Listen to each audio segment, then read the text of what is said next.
Por que a posse responsável é o caminho mais eficaz no combate ao abandono de animais?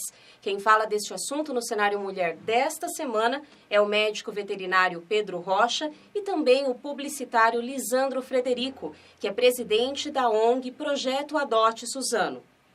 O Cenário Mulher está começando agora, direto dos estúdios da TV Cenário, em Ferraz de Vasconcelos.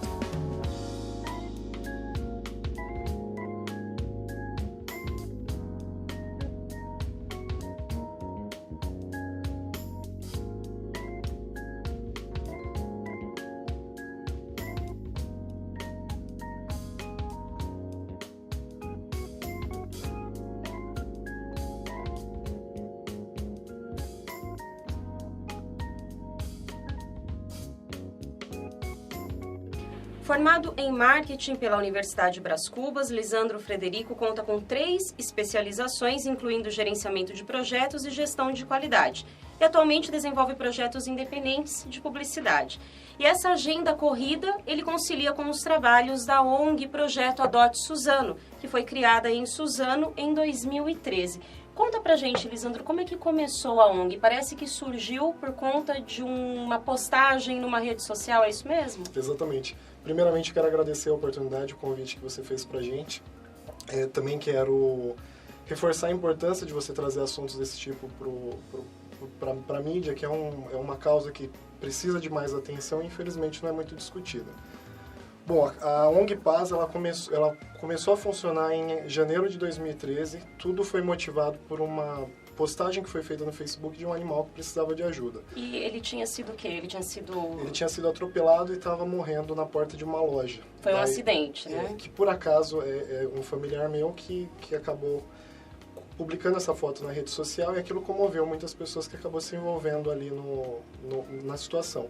E foi ali que se viu a necessidade de se criar uma ONG, porque a gente fez através daquele movimento, a gente agendou uma reunião, muitos protetores foram para essa reunião, e lá a gente descobriu que as pessoas queriam fazer mais, só que infelizmente faltavam recursos, as pessoas trabalhavam de uma forma muito independente.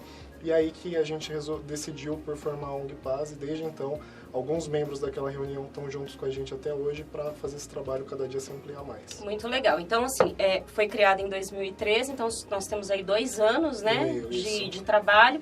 E a ONG, ela atua somente em Suzano ou em outras cidades do Alto Tietê? E que tipo de serviço vocês acabam oferecendo?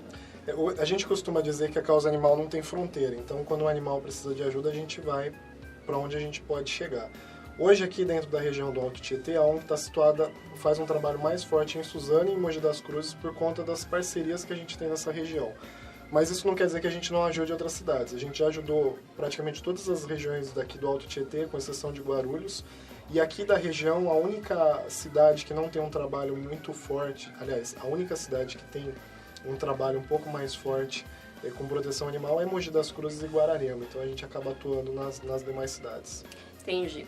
E José Pedro Abate Viana Rocha tem 33 anos, é médico veterinário, formado pela Universidade Federal do Rio Grande do Sul, especialista em clínica e cirurgia de animais silvestres e exóticos. Obrigada também, doutor Pedro, por estar aqui conosco. O senhor atualmente trabalha no Hospital Veterinário Polipet e eu queria que o senhor também compartilhasse conosco dessa experiência, ou seja, dos vários casos que o senhor já acolheu de ONGs ou de outras pessoas que acabam levando animais abandonados para os cuidados do senhor. Tá certo. Primeiramente, queria agradecer a oportunidade. E é um trabalho que a gente realiza em parceria com as ONGs, né? O nosso trabalho é um trabalho mais técnico, né? A gente dá o suporte e faz a terapia veterinária nesses animais e contribui da maneira na área hospitalar. Infelizmente, o número de animais recebidos por pessoas que encontram esses animais ou pelas ONGs é um número crescente, principalmente cães na região, né? Ou animais que foram abandonados ou animais que não possuem nenhum dono, nenhuma pessoa responsável. Hoje a maior incidência, então, é de cães? Hoje a maior incidência é de cães. Eu acredito que os gatos, eles têm uma capacidade, talvez, de se defender um pouco maior. O cão, como ele é muito apegado ao ser humano, né? Dependente ele também. acaba sendo mais dependente, acaba ficando mais vulnerável quando em abandono. Certo. E esses animais, quando chegam à clínica, qual que é a situação deles? Um animal abandonado? Em geral, chegam desidratados, desnutridos, ou vítimas de doenças infectocontagiosas, já que não foram vacinados e não tem nenhum tipo de proteção. E muitas vezes com lesões, fraturas, vítimas de atropelamento, ou muitas vezes de maus tratos, né? Animais queimados ou agredidos. Entendi. Lisandro, tem animais que eles nascem nas ruas. Tem Sim. outros que são abandonados, né? E como o doutor falou, acabam tendo que sobreviver nas ruas. Esses que nascem nas ruas são filhotes de animais que também não foram castrados. Então, eu queria que você explicasse para a gente da importância da esterilização. Hoje acho que tem um dado bem importante que reflete bem o problema da esterilização ou castração de animais. A OMS faz um cálculo que estima que um casal de cães não esterilizado nas ruas, com uma cria de 8 filhotes ao ano em média, ele pode gerar mais de 10 milhões de descendentes em 10 anos. E gatos?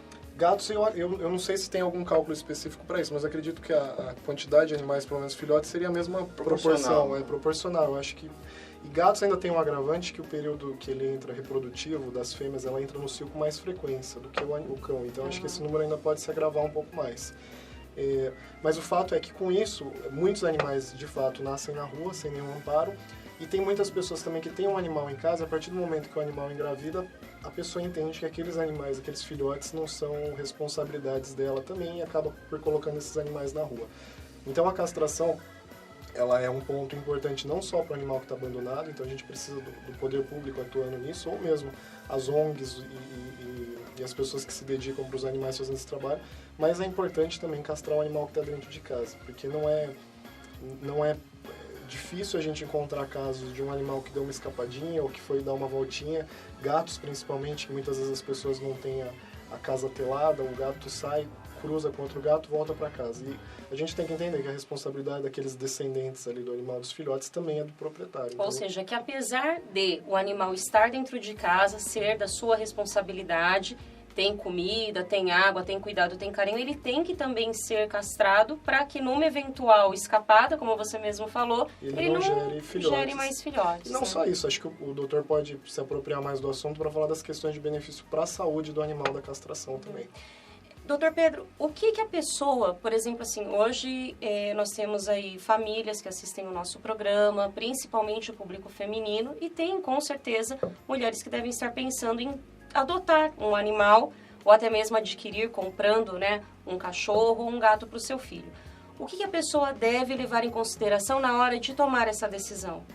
É uma excelente pergunta.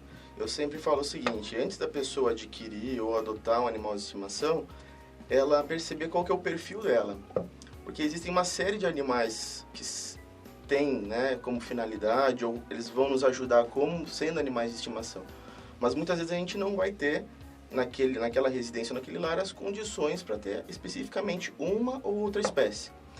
Então, se a pessoa tem mais uma afinidade com gatos, que procure saber quais são os cuidados dos gatos, a questão da higiene, de vacinação, da alimentação específica para aquela espécie animal.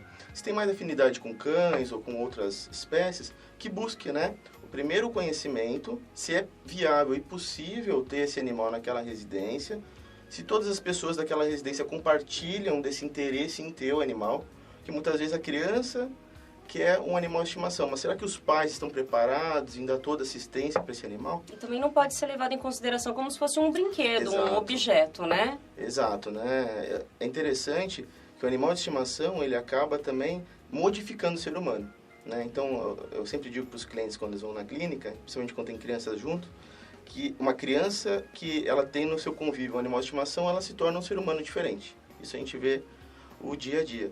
E com certeza, essa família também tem que ter essa percepção e saber que vai demandar custos, vai demandar tempo, né? Não é um objeto ou simplesmente um brinquedo. É um ser vivo que vai depender exclusivamente daquela família. E, por exemplo, tem pessoas que daí moram em apartamento, querem ter um gato, mas daí não querem ter lá as janelas. Ou Exato. então, tem as pessoas também que querem ter um cachorro, mas também não querem ter a responsabilidade de levar ele passear às vezes. Exato. Acontece muito isso também, doutor? Acontece muito isso, né?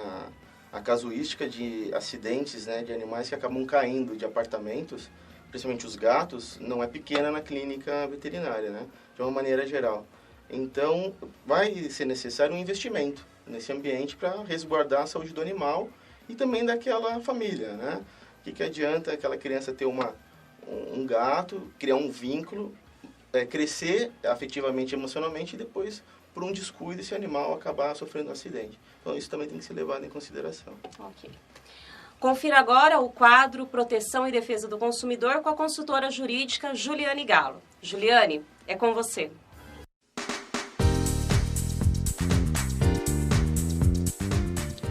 Olá, Carla. Como o tema de hoje envolve posse responsável, eu vou falar dos cuidados que o consumidor deve ter ao levar o seu bichinho de estimação no pet shop. O primeiro passo é verificar se o estabelecimento possui registro no Conselho Regional de Medicina Veterinária, o que significa que é um ambiente autorizado a funcionar e obedece às leis vigentes. O local também tem de contar com um veterinário responsável. Quando for levar o seu cão ou gato ao pet shop, é importante explicar ao atendente detalhadamente quais serviços serão realizados com o animal. E no caso de banho e tosa, verifique a higienização do local, bem como os produtos que a empresa utiliza. Se houver má prestação de serviços, os mesmos deverão ser reexecutados ou você poderá até pedir o seu dinheiro de volta. Vale lembrar que nos serviços veterinários não pode estar condicionado à venda de produtos que a própria clínica comercializa. E no caso de imunização, verifique a data de validade da vacina. Comprar para os pets também requer uma série de cuidados. Assim como adquirimos itens para os nossos filhos, é importante verificar a qualidade do produto, bem como as formas de utilização.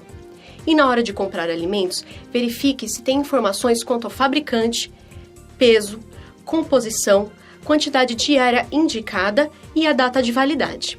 Seguindo essas dicas, você não apenas assegura o seu direito. Afinal, ter o pet não é apenas uma relação de consumo, mas sim uma relação de amor e carinho. De volta para você, Carla. Boa observação, Juliane. Afinal, ter um pet em casa não é somente uma relação de consumo, uma relação mercantil. É necessário amor, carinho, respeito e também alguns cuidados.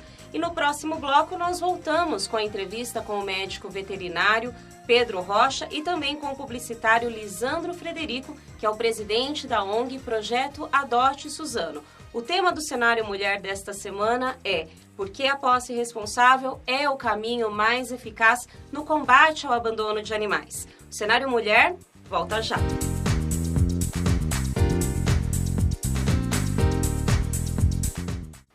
E nós estamos de volta com o médico veterinário Pedro Rocha e com o publicitário Lisandro Frederico, que é presidente do projeto Adote Suzano.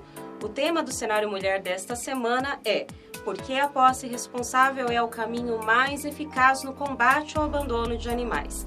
Lisandro, lá na ONG, quantas pessoas trabalham e mais ou menos como é que vocês trabalham com a questão do lar temporário? Todos vocês fazem esse rodízio ou vocês contam com outras pessoas para esse tipo de acolhimento? Hoje a ONG tem aproximadamente 100 voluntários cadastrados, né? Esses voluntários eles não participam com uma grande frequência, por isso que a gente tem dificuldade de realizar os trabalhos.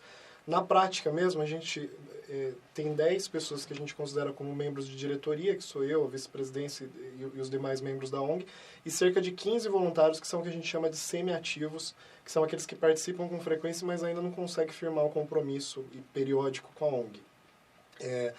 Nem todas as pessoas oferecem um lar temporário. A ONG hoje, como ela não tem sede, a gente depende desses lares provisórios para a gente cuidar do animal até o momento que ele vai para a doação. Existem pessoas que têm essa limitação, às vezes de quantidade, ou não pode simplesmente levar nenhum tipo de animal para casa. Então, a união do grupo foi com o objetivo de um trabalhar, de repente, com a arrecadação de verbas, outro trabalha na parte de publicidade, outro trabalha num site, com campanha de doação. Mas, de fato, tem uma parte muito importante que é operacional e é que mais falta hoje, que são as pessoas que cedem o espaço para onde levar os animais. Entendi. No intervalo, vocês também haviam comentado sobre a exposição da nossa consultora jurídica, Juliane, né? E ela havia falado da necessidade de a pessoa, quando levar o animal a um pet shop, se precaver, né, e se informar sobre o registro no CNV. Isso, o registro e também a procedência. Como é que funciona isso, Lisandro? Eu achei muito pertinente a reportagem, até pra gente que trabalha com a proteção animal, por conta disso. Porque é muito frequente, nós da ONG recebemos denúncias de estabelecimentos que trabalham com animais e que acomodam os animais em local inadequado. E o fato é que todo estabelecimento que trabalha com animal, ele precisa obrigatoriamente ter um registro no CRMV, ou seja, ter um veterinário responsável por aquele estabelecimento. Quando a pessoa procura estabelecimentos com esse registro, ela cria uma garantia para ela de que ela vai ter a quem recorrer depois. Ela vai ter a garantia de que aquele estabelecimento segue as normas veterinárias ou corre o risco de perder o seu registro no CRMV. Então, por isso que a gente acha que esse ponto é muito importante, as pessoas observarem isso e procurarem sempre estabelecimentos que têm esse registro no Conselho Regional de Medicina Veterinária. Entendi. Doutor Pedro, o senhor, né, nesses anos aí de experiência de atendimento em clínica, já teve a oportunidade de acolher um animal que teria sido maltratado num pet shop, ou um serviço que foi mal feito, ou um medicamento mal administrado? Muitas vezes podem acontecer incidentes, né? E aí, como médico veterinário, a gente está habilitado para atender qualquer tipo de situação. Não é comum, né? Normalmente, a pessoa que tem um estabelecimento que se dedica a atender os animais busca, né, o aperfeiçoamento e a gente imagina que quer prestar um serviço de boa qualidade. Mas, eventualmente, se isso acontecer, a gente está habilitado para prestar o atendimento e, porventura, dar continuidade ao tratamento e também prestar o serviço tanto para o animal como para o proprietário do bichinho. O melhor mesmo é como você falou, né, Lisandro? Antes de levar, se informar para não levar em algum local que, de repente, não está habilitado e preparado, né? Exatamente, que pode acontecer daquele local não ter uma preparação técnica de veterinário para atuar. Entendi. Me fala uma coisa, lá no projeto Adote Suzano, vocês têm despesas diversas, né? Eu queria que você me falasse quais são as principais, o quanto mais ou menos, né, vocês têm de gastos e como é que vocês fazem para custear todo esse serviço, que é um serviço que vocês fazem de forma benemérita, né? Exatamente. Todo o trabalho, todo o quadro funcional da ONG, inclusive, é formado por voluntários. E hoje a Paz busca de todas as formas não mexer com dinheiro. Então a gente tenta fazer muita arrecadação de ração, tenta fazer as parcerias para conseguir obter desconto, mas o dinheiro, infelizmente, é necessário em alguns momentos, né, principalmente com prática de cirurgia. Parte de cirurgia ortopédica, que é muito frequente em animais atropelados, tem um custo muito alto, e daí a gente tem alguns parceiros que ajudam nisso. Esse é o maior custo da ONG. Para isso, a gente faz a arrecadação de verbas da iniciativa privada, que são empresas que colaboram com o nosso trabalho, e de pessoas físicas que fazem uma colaboração mensal. E o valor a gente nunca determina, né? Tem gente que ajuda com R$5 a ONG todo mês, isso sai direto do cartão de crédito. Tem gente que ajuda com valor maior. O importante é que essa união de todo mundo acaba fazendo com que o trabalho funcione de uma forma bem melhor. Mas qualquer ajuda é bem-vinda, né? Com certeza, toda ajuda. E não só de dinheiro, como eu falei. A ONG está aberta para receber ração de quem precisar. Tem gente que às vezes doa uma vacina, doa uma medicação. De repente, então não precisa ser em dinheiro. A gente até trabalha para evitar pegar dinheiro das pessoas. O objetivo nosso, de repente, seria arrecadar tudo em produtos mesmo. Só que existem situações que não tem como fugir. Como eu te falei, você resgata um cachorro atropelado, você precisa levar para uma clínica veterinária, você precisa dos cuidados de um veterinário, ali a questão do dinheiro vai valer a pena. Certo. E, assim, pegando numa outra seara, né, o poder público aqui do Alto Tietê, que é onde vocês estão instalados, não ajuda em nada, por exemplo, algum recurso já das próprias administrações municipais, que são as prefeituras, ou se há uma ajuda do Estado ou alguma promessa da União? Não há nada nesse sentido? Hoje não. A cidade aqui do Alto Tietê, quando eu falo Alto Tietê, eu estou sempre excluindo Guarulhos, que normalmente não é considerado. Sim. Mas nessa região, a cidade que, digamos, que avançou mais com relação a políticas públicas para animais é Mogi das Cruzes, que tem um processo de castração gratuito já pelo CCZ, que conforta um pouco mais a população, embora não tenha muita gente que reclama. Tem um código de bem-estar animal que determina uma série de regras para o manuseio de animais e direitos e deveres dos proprietários. Mas, especificamente das outras cidades, a gente não tem nenhum tipo de ajuda do poder público. Inclusive, o poder público nos deve programas de castração, porque isso é previsto numa lei que a gente conhece como Lei Feliciano, que rege todo o estado de São Paulo. Lá é determinado que toda a prefeitura tenha que promover no município programas de controle populacional. Hoje, aqui na região, a gente só vê isso em Mogi das Cruzes. A gente fez uma consulta no início do ano e Itaquá informou que tem esse programa também, embora a população reclame e diga que não tem, mas essa informação que a gente recebeu oficial. Arujá tem esse programa também e Guararema também tem esse programa.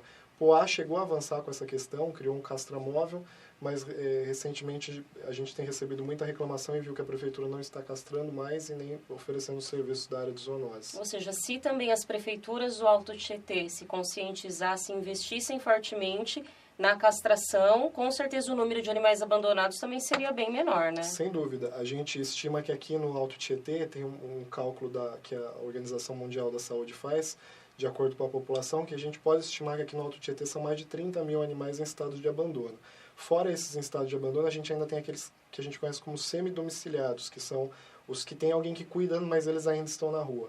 Então, assim, esses animais, a Constituição diz que é uma responsabilidade do Estado. Então, o Estado deveria estar atuando de forma a fazer o controle populacional e essa população não crescer cada dia mais. Entendi.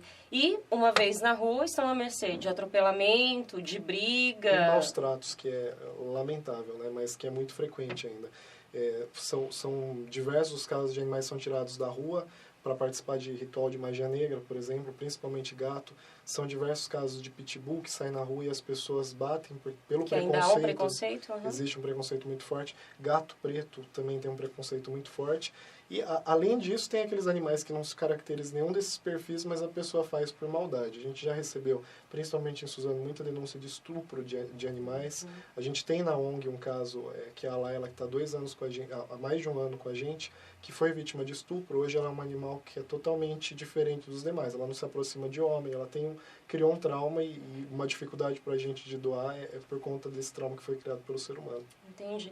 Doutor Pedro, ainda pegando no viés da esterilização, a castração, ela é boa também para o animal, não só por conta desse controle populacional? Com certeza. Muitas vezes, a lembrança da castração é sempre no controle populacional, que é um fator fundamental, mas traz inúmeros benefícios para a saúde do animal.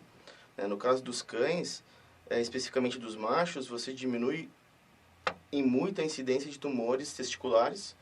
Na verdade, você elimina, porque esse órgão ele é removido, e você diminui a incidência de alterações prostáticas. Então, a próstata do cão, do animal mais velho, tem inúmeras alterações em virtude do animal não ser castrado ainda quando jovem. No caso da fêmea, a diminuição de incidência de tumores e infecções, principalmente na região uterina do animal. Então, não só é um meio de você diminuir a população de animais abandonados, mas também você traz saúde para o animal que está dentro de casa. Entendi. E o senhor atende, óbvio, cães e gatos, também os animais exóticos, e esses animais eles têm donos, ou seja, adultos e crianças. Pelo que o senhor entende desse contato do público infantil com o animal de estimação, e também pela parte educacional, o senhor acredita que se a gente conscientizar a criança, é possível que ela se torne um adulto que vai respeitar mais o meio ambiente, vai amar mais os animais e não vai fazer o que o Lisandro acabou falando, maltratando os animais que estão na rua? Exato. O ser humano ele é intimamente ligado aos animais e sua história mostra desde os primórdios. E na clínica a gente tem a oportunidade de acompanhar a transformação de algumas pessoas. Eu atendi uma família recentemente. Eles tinham um primeiro animal de estimação, foi um animal adotado. Então, eles adotaram o animal e levaram para a clínica para fazer a vacinação. Nessa data, tinha uma criança, aproximadamente de uns 10 anos, que era o filho desse casal, que era muito agitado. Ele não sabia manipular o animal, era inquieto, E o que me chamou a atenção é que 30 dias depois, a gente, na consulta, a gente vacina o animal, dá algumas orientações, 30 dias depois, esse menino de 10 anos, ele era um outro ser humano.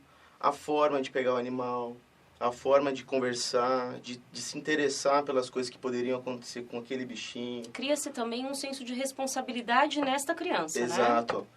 Para mim ficou muito nítido que aquele ser humano ali, ele era totalmente diferente.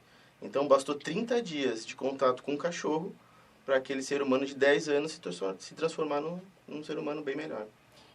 Essa criança, então, possivelmente não vai ser aquele adulto que vai abandonar um animal daqui 10 ou 20 anos, Dificilmente. Vai ter conceitos não só sobre a condição daquele indivíduo, mas do cachorrinho do vizinho, da ave que está na natureza, do cuidado com o meio ambiente. Com certeza vai ser um ser humano que vai ter uma preocupação mais global e não tão restrita. Né?